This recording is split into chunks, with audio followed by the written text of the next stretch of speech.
Welcome to Built to Finish. I'm your host, Stephen Pivnik. Join me each week as we explore the journeys of audacious goal setters. This includes experienced founders, CEOs, and entrepreneurs sharing pivotal moments that propel their success. We'll also be talking with endurance athletes who push the limits of physical and mental ability. This show is brought to you by Accresis, offering tailored, high-impact advisory services to help founders get to their finish line with a strategic acquisition or majority investor recapitalization. Let's get started. Welcome, everyone, to another episode of Built to Finish. I'm thrilled to have the opportunity to speak with today's guest and learn more about his remarkable journey from firefighter to business mogul. His story is one of resilience, leadership, and a relentless pursuit of excellence, which has led him to become a household name in the kitchenware industry. After transitioning from firefighting to the corporate world, he climbed the ranks to become Senior Vice President of Home Products at Macy's. Building on that experience, he and his wife founded his current company, achieving over $1 billion in sales and earning numerous accolades, including 4 consecutive years on Inc.'s list of fastest growing companies, Craig's Fast 50, and the Entrepreneur's 360 list. He is also the author of A Dash of Good: How to Turn a Business Based on Values into a Valuable Business. He currently serves as the CEO of Dash. Evan Dash, welcome to the show. Thanks for having me. It's my pleasure. Thank you for taking the time. So we speak with a lot of entrepreneurs on the show, and there's many in the audience. You had a really unique exit in your business, or partial exit, I should say. A lot of folks that have a partial exit, those are typically to private equity firms, or they have a full-blown strategic acquisition. You had a partial exit to a strategic company, which is very unique. Absolutely. When I started the company, I was a corporate guy and I didn't understand the financial piece of it. I didn't really understand the concept of building value. Mhm. And we started the company with the goals of, essentially owning our own calendar, working with the people that we wanted to work with, and doing things that we felt great about and that we wanted to do. And we really bet on ourselves, believing that if we could do those things, that would make for a valuable company. And when we got started, I actually tried to raise money initially. I had all these friends who worked in finance, and everybody. It was right after the financial crisis in 2007, 2008, and everybody. This was now 2010, so all my finance friends are like, "Oh my God, people are going to be throwing money at you. There's so much overhang out there. You couldn't be doing this at a better time." So we went out. We met with a bunch of private equity companies, and it was like crushing at the beginning because we hadn't done any revenue. I had a business plan that I was proud of, but hadn't done anything yet. And we were kind of turned down by private equity company after private equity company, or offered these ludicrous deals where we would have been basically back to working for people again. And we wound up walking away from it, putting our heads down, and just working on building the company of our dreams. And in that process, I always talk about how the debt that we had to take on and the pressure of cash flow was like this unwelcome third wheel in our relationship. So, Rachel and I were managing cash flow, and with a business that went from 2 million to 8 million to 14 to 25, 40, 90. All of a sudden people looked at us and were like, "Oh my God, you guys are killing it. You must be rolling in cash." And it was the opposite. We would wind up having these profitable years and then be in a position where all of a sudden our accountant said, "Okay, you got to pay this multi-million-dollar tax bill because you were profitable." I'm like, "Wow, how is this possible? We didn't make a dollar. Like, we didn't see a dollar come out of the company." And when you're dealing with a business like ours that is so dependent on inventory and selling to giant retailers who take a long time to pay you, they have these open credit terms, and you have to pay your factories early and then get the goods here, ship it. We were placing these giant reorders before we ever got paid. So we were taking on debt after debt after debt. And back in maybe 2016, 17, I finally said, "This is crazy. We built up some value. Let's sell a minority of stake in the business." And so we started going down that road of trying to do a minority deal and just get some chips off the table, de-risk the business, get some working capital into the business. And I started chasing deals. And I'm the dog chasing the car. So when you say deals, you were chasing potential liquidity deals. Liquidity deals. Okay. Yeah, to give up a minority of the company. And we were meeting with private equity companies and family offices, and really hadn't looked into strategics at that point. And we had LOIs from just about every private equity firm that we presented to, and there was this tremendous interest. But fortunately, my wife Rachel, every time we got close to doing a deal, she said, we don't want to work with these people, or our visions aren't aligned. This is not going to be a great future for us. This isn't the future that we've designed for ourselves. Very smart woman. I like to say so many deals really depend on the chemistry between the individuals. And sometimes you just have this gut feeling that, you don't want this partnership for a longer term because you just don't like, respect, or both, or many other reasons, the individuals that you're going to be working with. So good on her for recognizing that. How much assistance did you have when you went down this journey of looking for deals? Did you do it on your own, or did you hire an investment banking firm? No, so we hired an investment banking firm called Consensus Advisors. We had actually interviewed several investment banking firms, and everybody talked about how quickly they could get a deal done, and how efficiently, and how much value they could create. And Consensus came in and asked us what our goals were, and what we were looking for, and what we wanted the future to look like. And they took a totally different approach. And the banker that we dealt with was, you'll appreciate it, is also an Ironman triathlete. And I always feel like anybody like that can do anything. The Ironman motto is anything is possible. So if you prove it on an Ironman course, the odds are you can do it else in other areas in life. Absolutely. And he proved that was the case. And we worked together for about 4 years. And we went through spats of huge amount of activity, and then we put things on hold for a while. And the business just kept continuing to evolve. And it was nice because we got to meet a number of private equity firms, and then circle back with them a year later. But ultimately, he brought us a strategic opportunity that was completely different from what we were looking for.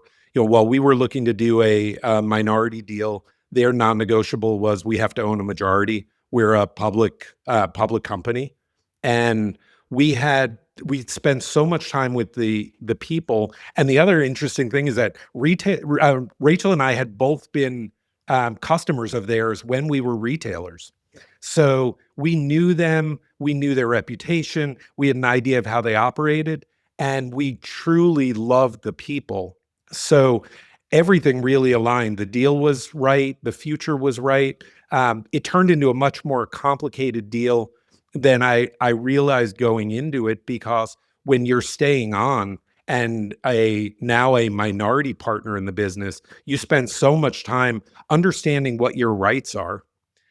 And that made it a more complex negotiation. It made it more expensive from a legal standpoint because there were so many different things to think through. And the company was abroad as well, so that added an additional layer of complications, right? Yeah, I mean they're abroad. I guess it added some complications from a financial and IFRS versus GAAP, and things that were kind of above our pay grade. But at the end of the day, we felt like this is a great company from the mid 1800s with awesome people, great innovation. And the amazing thing was, I mean, with their tens of thousands of employees, and our, at the time, 100 employees, our values were the same. Our views on the business were completely aligned. It's just the tactics that we were employing were completely different. They were everything that we weren't, and we were everything that they weren't. And it just turned into this perfect synergy. And the fact that they're nice people, good people, and the values aligned, that just made it really the perfect deal. And we're now coming up on 5 years being a part of their group, which is called Groupe SEB. They're a public company in France. We have a stronger relationship today than when we actually did the deal. We like them more today than when we did the deal. And I don't know anybody who's gone through an exit process, full, partial, in any kind of form, that is able to say that about their investors. No, that's a very good comment. I mean, good deals are definitely out there. People are as happy as you are, but I would agree with you that from the conversations that I'm having, those folks are in the minority, right? It just so you're super, super fortunate that you have continue to have such a great relationship with them. Yeah, we've been incredibly fortunate, and we certainly don't take it for granted. And we approach it that, even though we had this great liquidity event, we approach it with tremendous responsibility and tremendous care. And we're still building value in the company. We're just building it for more people now. Sure, sure. I'm sure you're enjoying every moment of it. Absolutely. How's your French? Terrible. It's still terrible, huh? Still terrible. Okay. So let's backtrack a little bit to earlier on in your career. So you dropped out of college or were thrown out of college. I don't remember. I remember, I'm familiar with that story personally. And then you became a firefighter. What was that decision like? So first of all, I'm not a quitter. They threw me out. I was the other way around. I quit college. So you got thrown out. Okay. Yeah, so I don't think I've ever quit anything, which is part of my downfall. Like sometimes I just don't know when to give up, and it was like the same thing with chasing the deals to sell the company. So I was an athlete growing up and looking to play basketball in college, and I went to a school where I just wasn't good enough to play, and lost out on that opportunity. And my whole identity growing up was being part of a team. I was such a team sports guy, and when I didn't have the opportunity to play basketball at UMass, I felt like my identity was just gone, and transferred to Lehigh University. And that's where I actually failed out and I was academically ineligible to play. So joined the local fire department. And all of a sudden it's like, here's a uniform, like here's your team. And you're playing on a team again where the stakes couldn't be higher. And I thrived in that. And there's certain thing about the bond amongst teams and going for these outcomes that are so much greater than any one person could do on their own. And I even approach that with business, like looking for deals where the outcomes, when you put people together and the outcomes are so much greater than the sum of the parts. So, working for the fire department taught me basically everything I needed to know about business. And I actually launched my first, probably last book last year called A Dash of Good. And I talk about at the beginning that everything I needed to know about business, I learned on the back of a fire truck. And you learn about teamwork, practice, planning, strategy, um, not getting tunnel vision, looking at alternatives. How do you communicate? How do you function cross-functionally, with police and EMS and all these different departments that have to come together? And there's just every aspect of what you learn in emergency services is applicable to business. And when I moved from firefighting into corporate retail, it gave me this incredible foundation that was so much greater than anything I could have learned in college and put toward a business degree. No, very well said. I mean, I love the analogy of, team sports to firefighters, police officers, and people in the military. In my experience, hiring anybody with those types of backgrounds resulted in an incredibly positive experience for all the reasons you just mentioned. Absolutely. And you always get those, every once in a while you get a toxic person on the team and you've got to deal with that and get them off the team as quickly as possible. And it's one of the greatest things that you can do for a team. But yeah, I found that team sport people, when it comes to the workplace, absolutely excel. Agreed. So in your journey, in the fire, and you climbed the ladder, pun intended, in the firefighting world, and I'm sure you're responsible for hiring, mentoring, and then unfortunately firing. How would you compare those activities in the firefighting world to the same in the corporate world? I think that the biggest difference is that, at least the way that I experienced it, in big corporations, a lot of people just hang around and they just exist. And I think you have so many people who take on extra work and climb the ranks, but there are so many people in the rank and file that just exist, and they do the same things kind of year after year, and they don't give you anything more than what they have to. You also wind up with a lot of toxic people who seem to linger on in big companies, and they might go from department to department because nobody really wants to fire them, but they also don't want them in their division. So they move the problems around. From my experience in the fire service, that can't happen. I mean, you're dealing with life and death, and you cannot have people on the team that aren't giving their all, that you can't trust to give their absolute best every day, day in, day out. So I feel like when you're dealing with that type of situation, it's it kind of works itself out very quickly. It also doesn't always fall on the manager. If you don't have the right person on your team, the entire team is against that person. And that's something that can happen in the corporate world, sometimes happens, but it normally leads to more toxicity and a poorer work environment. So, fire department is one of these. I think I even wrote in my book that it's kind of a self-regulating culture and just always regenerating itself toward a positive team environment. Yep, I definitely see that. Definitely see that. So speaking about your book, Dash of Good, you emphasize doing good while doing well. Can you give me like one example of a decision you made that prioritized values over profit, and how did that play out? Yeah, I mean, for us, we do something really unique that we did for, I believe, all of the right reasons, but there are some ancillary benefits to it. So we kicked off an initiative during COVID called A Dash of Good, and we established a committee. Rachel and I are not part of the committee deliberately. And what we said we were going to do is we were going to give everybody 12 paid days off per year to do positive work in their communities.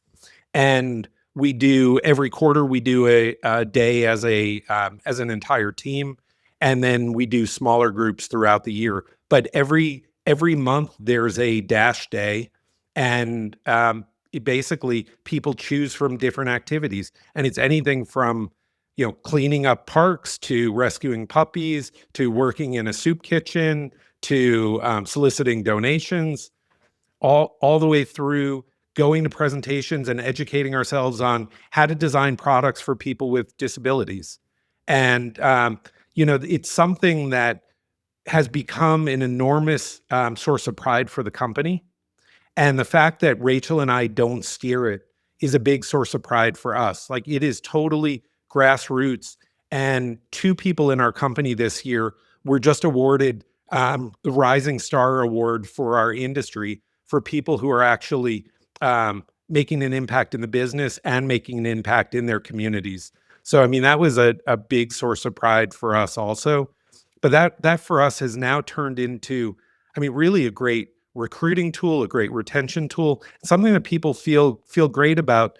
And for us, I mean, we tried to do it when we were either remote or things were moving more toward a hybrid environment to help people get to know each other better, spend time together outside of work. And it really has just turned into an incredible positive for everybody on the team.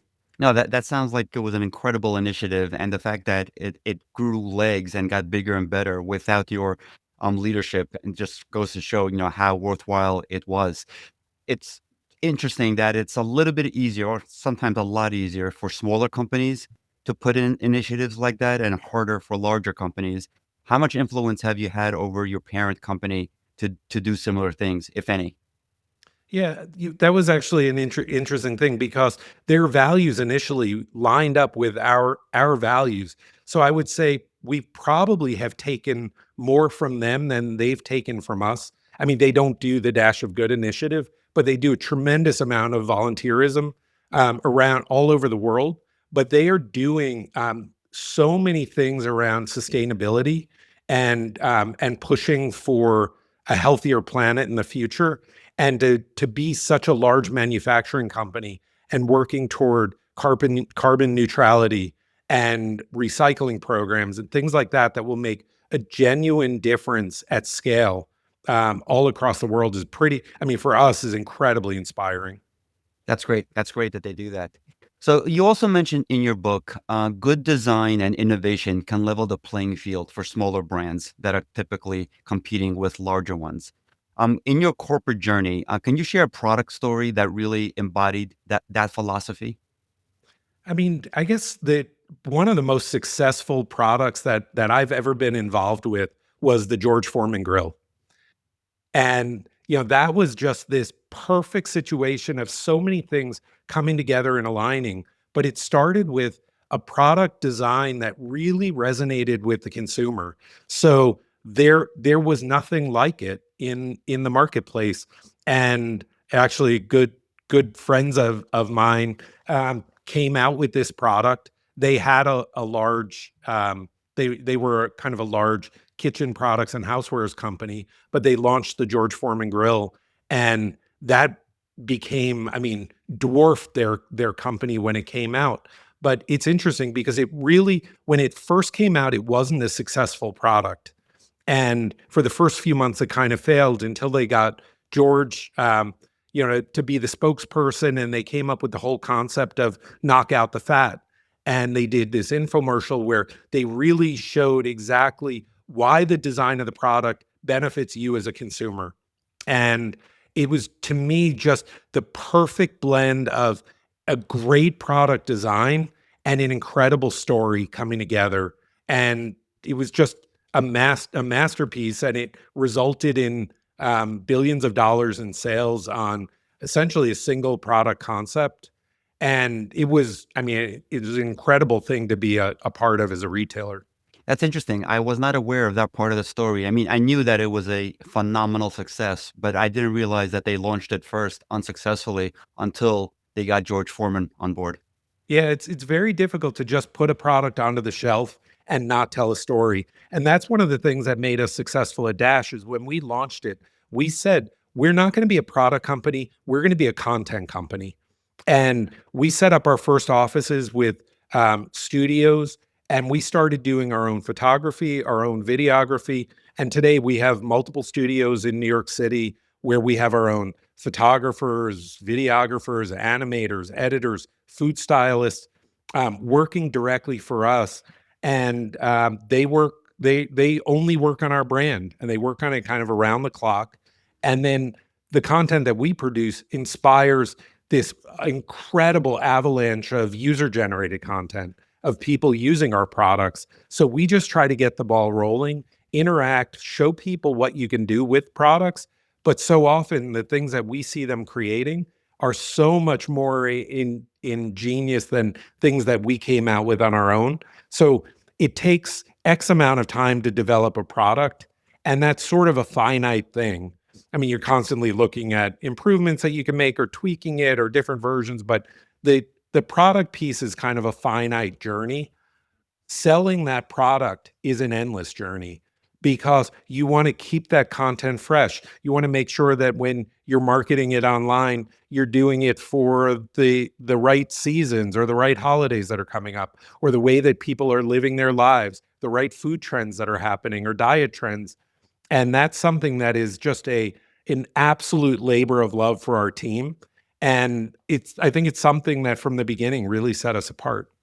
I think that's fantastic advice because so many people look at it in the inverse way, right? They want to. I call it polishing the knob. I built a software company, and every single time we spent months and sometimes quarters and then a couple times years refining this product before we launched it. And instead, we should have spent significantly more time selling and marketing it and letting the market dictate what the product should look like and feel like at the end. And if people take your approach instead, I think they'll be significantly more successful. Yeah, it's interesting. I mean, you lived in that software world, and I think so many software companies develop incredible pieces of software and have no idea how to actually market it. And that was something I learned early in my career and provided a break for me because those long nights in the firehouse, I kind of geek out on computers, and I learned enough about programming and networking and things that people didn't really understand at the time.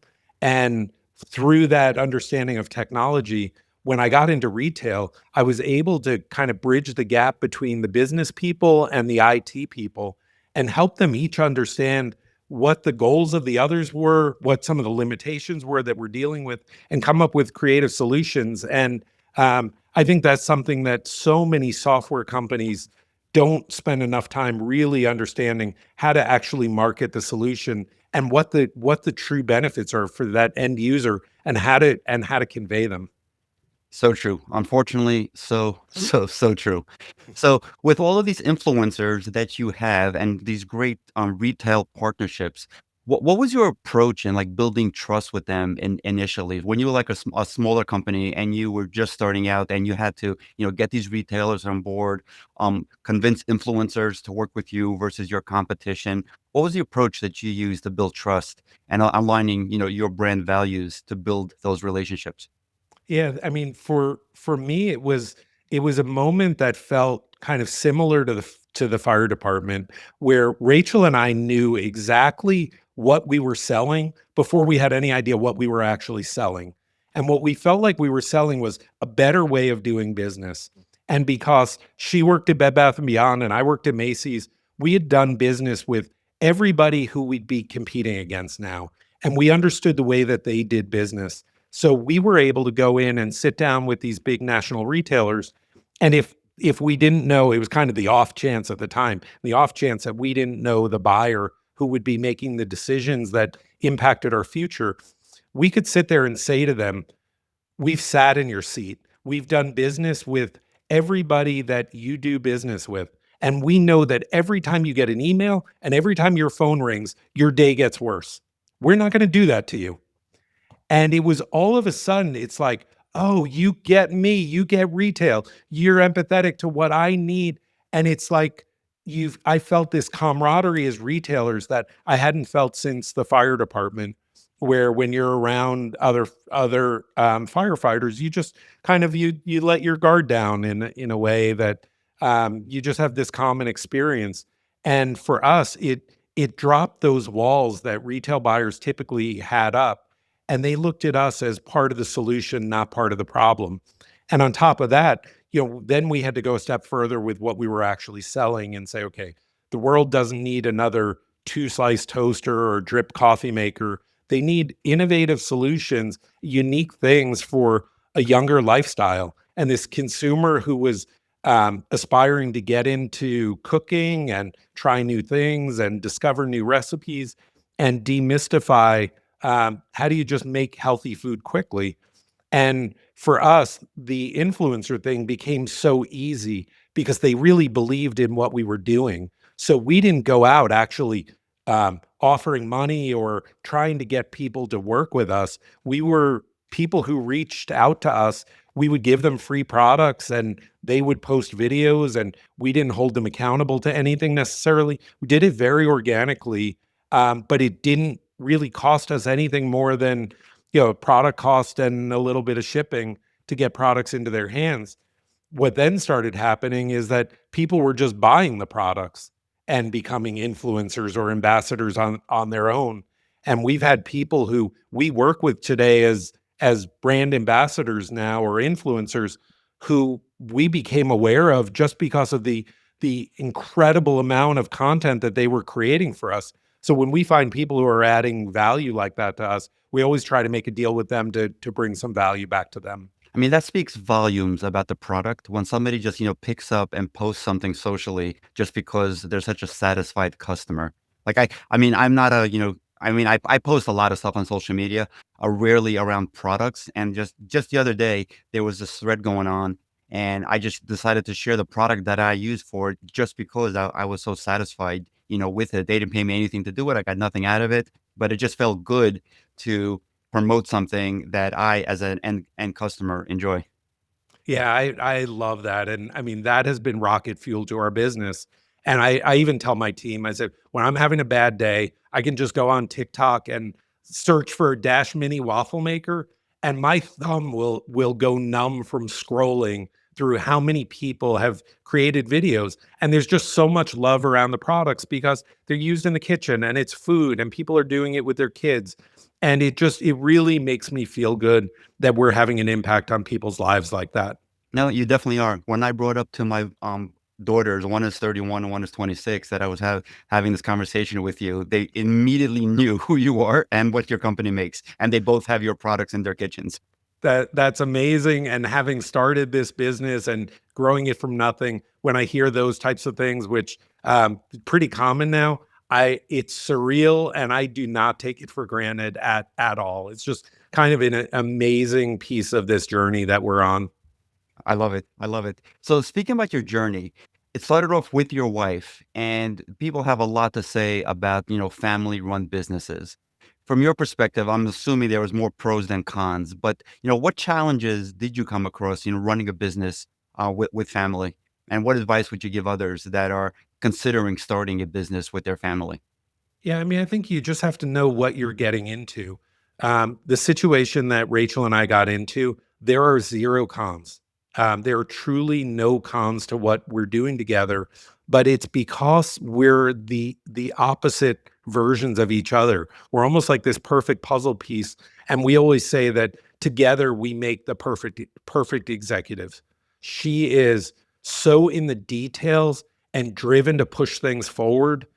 She's got an amazing gut that we both trust, and I'm much more big picture, and I'm the dreamer. And I write about it in my book where quoting back to Simon Sinek, who talks about for a business to really be successful, you need to have a visionary and an operator. And it's kind of everybody always looks at Steve Jobs and Steve Wozniak at Apple, and would there be an Apple today if it weren't the two of them in business together? And what we have as a core fundamental is, first of all, I mean, we love each other, and we love spending time with each other. And we also have a complete respect and admiration for what the other one does, and we don't second guess them. We don't want to do what each other does. It's not in our wheelhouse. So there is so much respect and appreciation for what the other one is doing. Um, and I think that for me, at least, I think I have been much more of a work in progress, and going from being a corporate tyrant kind of guy with a big ego to much more of a humble founder, involved with the team, and trying to cultivate a great environment. And she's really helped me evolve like that. And it's now to the point that if I'm kind of stepping out of line, she gives me the look, and I immediately know. Or sometimes I don't know, if we're having a conversation with somebody on Zoom, I'll get a text that says, "Don't do it." And it's like right about when I was going to cross some line that she didn't want me to cross, that probably would have ruined somebody's day. So, I mean, I'm definitely a work in progress, but the fact that I can just not get offended whenever she's trying to help me become a better version of myself, that's a pretty amazing thing. That's amazing that you have each other's back all the time, and that you respect each other's decision on the other person's behavior or actions. Yeah, and I mean, the funniest part is that, she is so wildly protective of me. I mean, she's like a mama bear, and, she's younger and she's tiny, and I'm like, a big guy who likes to think I can defend myself in any situation. But if she feels like somebody's wronged me in some kind of way, I mean, she is like ready to pounce. But for most people, I would say, don't get into a situation like this. I don't think most relationships are really healthy enough to be able to not just survive it, but to really thrive in it. And for us, the business and our working relationship has made our marriage much stronger. And I give her, I mean, 99% of the credit for that. And I think you just really have to go in eyes wide open in what you're getting involved in. Sure. Well, congratulations for making it work the way you guys have. It's just fantastic what you've been able to create together. So, working in the corporate world, you at Macy's, her at Bed Bath and Beyond. When did the conversation start about potentially starting your own company and your own brands? And how long did it take for you to finally pull the trigger and make it happen? Yeah, well, I mean, again, I'm not a quitter, so Macy's fired me. I had a new boss, and we just did not see things the same way. And I was young and cocky and arrogant, and do anything to try to conform to what he needed. And in hindsight, I'm kind of embarrassed by the way that I conducted myself at the time, but it was perfect because it led to me getting fired and having to rethink what my future looked like. And I do walk through in my book this epiphany that I had where I realized that I was kind of playing the game the wrong way and why that came about. But Rachel was still working at Bed Bath and Beyond, and I was helping a friend's company while I was trying to figure things out. And she was a customer of his, so we got to meet that way. And um, we just, as we got to know each other, we started to realize we had so many of the same views on the business and kind of a vision for what we could develop in the future. She ultimately quit her job, went to work for my friend's company for a while, and then we just continued those conversations and finally decided that we were ready to get this started. We knew kind of a little bit about small business, but we felt like this was a time where nobody was talking about healthy food prep and appliances for healthy. Nobody was really talking about building a kitchen product company that was grounded in content and enabling people to do great things, and that nobody was speaking to a younger audience. And we launched at a time where everybody thought we were going to just completely tank because we didn't have a brand. But we kind of had this inkling that the younger consumers didn't want what was on their parents' countertop. They wanted to discover something new. And by being unknown, we almost became this social currency where people loved what we were doing. They loved the quality and the experience and the content. And it allowed us to really launch in the market with a pretty big splash. So I think there wasn't one moment. It was just a collection of these little moments throughout the days and nights for a few years that kind of led us to realize that, all right, let's make it happen. And we also understood the risk, and we understood that we were risking everything, and that the only decision we might have to make in the future would be, whose parents do we move in with? And, we used to have these funny conversations where I would sell her on the fact that, my parents' condo was built into a hill and had a walkout basement where that got natural light, and her parents' basement was more traditional, and that it would be nicer at my parents' house. And, fortunately for everybody, including our parents, we're living on our own still. That's fantastic. So you already had an exit strategy, just even starting out, and everything worked out. Now, you also started around the time when celebrity chefs started becoming a thing. Did that play into your success at all, or that was just a coincidence?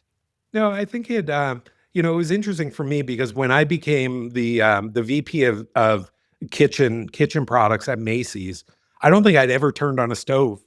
And I came out of the, fashion business, and all of a sudden I was in housewares. And it was at the time that Food Network was growing like crazy. And I got to meet all of these celebrity chefs who were creating amazing content. So for me, that combined with the George Foreman example, it just taught me the power of storytelling around the products. So I think that really shaped things for us.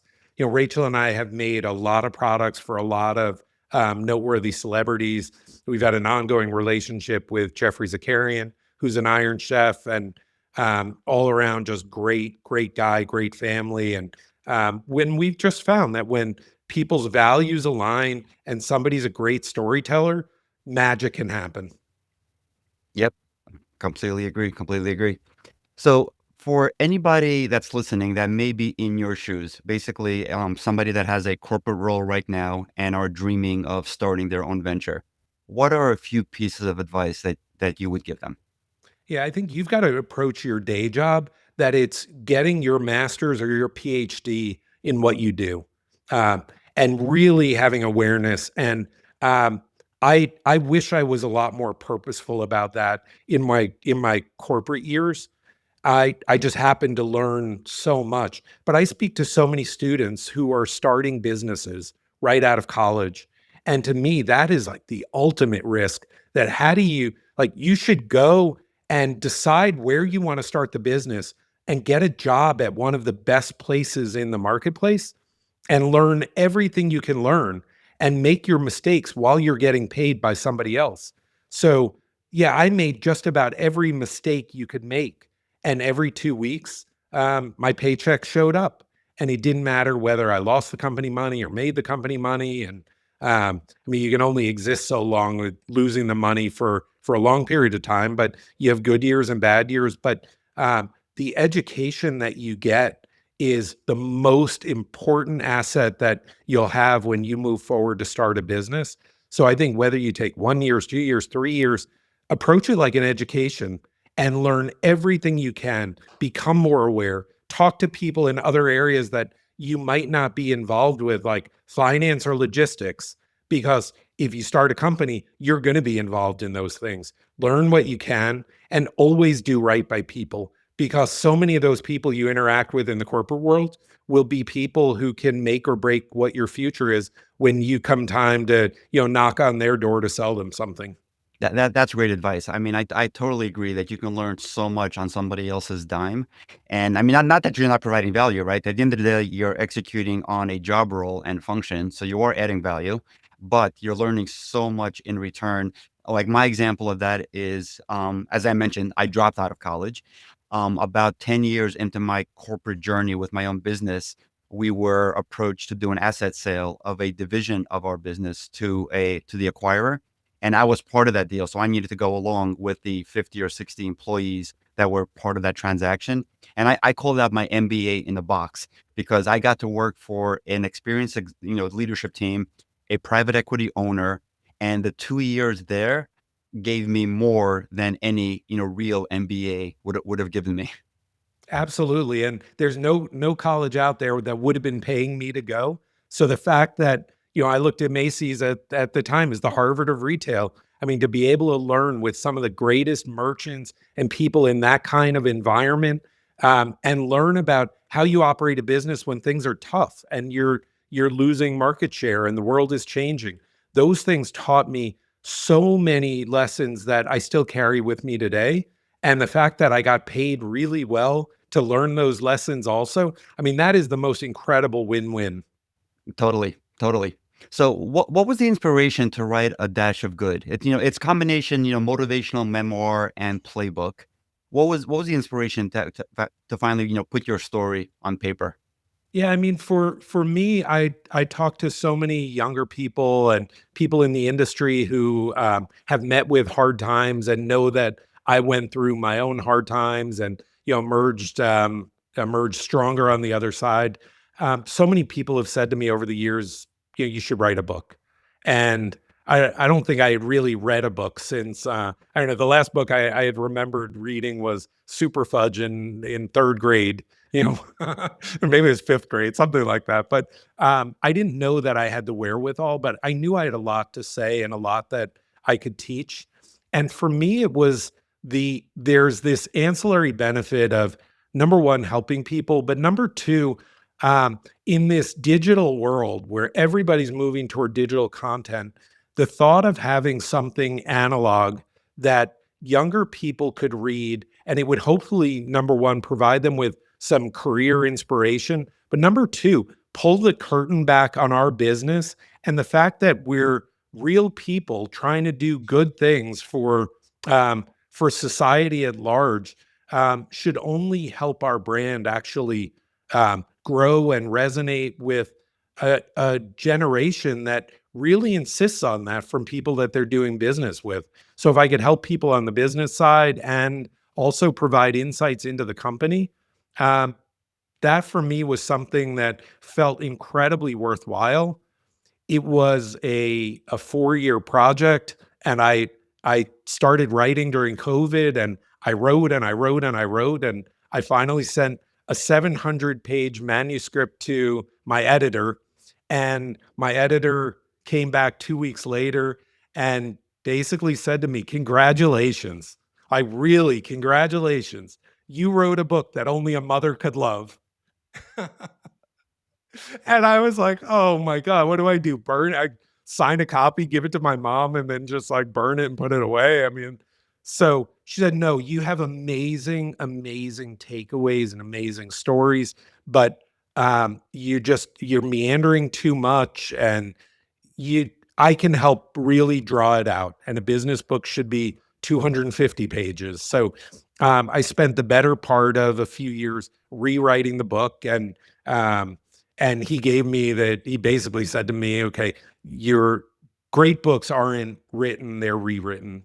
And going through the editing process, I learned so much about writing and storytelling and being succinct and poignant. And my older son, who was um, heavily involved in journalism in college, actually, read the manuscript and said, it would be great if you had some takeaways at the end and, really amplify some of these ideas and help people put it into kind of a more practical space. And, I had so many people who read the book and were so generous with their comments and thoughts about it. And, some people that I work with. And it's just an amazing process to go through, but I'm glad it's over. Yeah, it definitely a lot of these types of projects always take longer than you ever think they would be. I love that quote. Great books are rewritten, not written. That's fantastic. It just goes to show that, surrounding yourself with advisors in no matter what you're doing in life, whether you're trying to get healthier, build a business, or write a book, is the best thing that you can possibly do, because people that have been there, done that, will definitely help you come out with a better product, no matter what that product is, be it a book or a kitchen appliance. I live by that, and that is some of the greatest advice you can give to anybody. Yep, yep. Finally, what's something that's not in the book that you wish more people had asked you about, either personally or professionally? Um, I think that everything that I think really impacted us is in the book, but I'd say that I didn't spend a lot of time talking about what happens when things go wrong. I do acknowledge in the book that it always does, and I think that where everybody always wants to talk about the success, and I think that it's kind of uh, I don't know, it's going down the wrong path sometimes, trying to replicate success the way that it happens, because people need to realize that everything's going to go wrong and nothing's going to go according to plan. And I think that the more that people can focus on contingency planning, and for me, it was something that was from the fire department. I mean, you've got a playbook until something changes. You know, the wind changes, or you realize that there's hazmat, or or anything. I mean, every situation is unique, and just because you were successful doing one thing today doesn't mean that you'll be successful with it tomorrow. I mean, that for me is always a big takeaway. The other thing is, I hope I never start another business like this, because I think that there's so much luck that's sprinkled in and so much timing. And I see so many serial entrepreneurs go from business to business to business, trying to cut and paste the success that they have. And it's rarely something that they can replicate. And I think I know enough about myself that I can't just cut and paste what we've done here. So I want to continue to build it. I'm not looking for what the next thing is or the next business. I think you just have to really take what's coming your way, control all the things that you can control, and don't get down when things don't go your way. I mean, embrace it as the next challenge and use it as fuel. I'm taking this stuff hard. I love what you just said, because I've been beating myself up a little bit, not a lot, a little bit, because I sold my company. It's about 4.5 years ago now, and my non-compete expired, 2 years after the transaction closed. And I'm like, why haven't I started something else yet?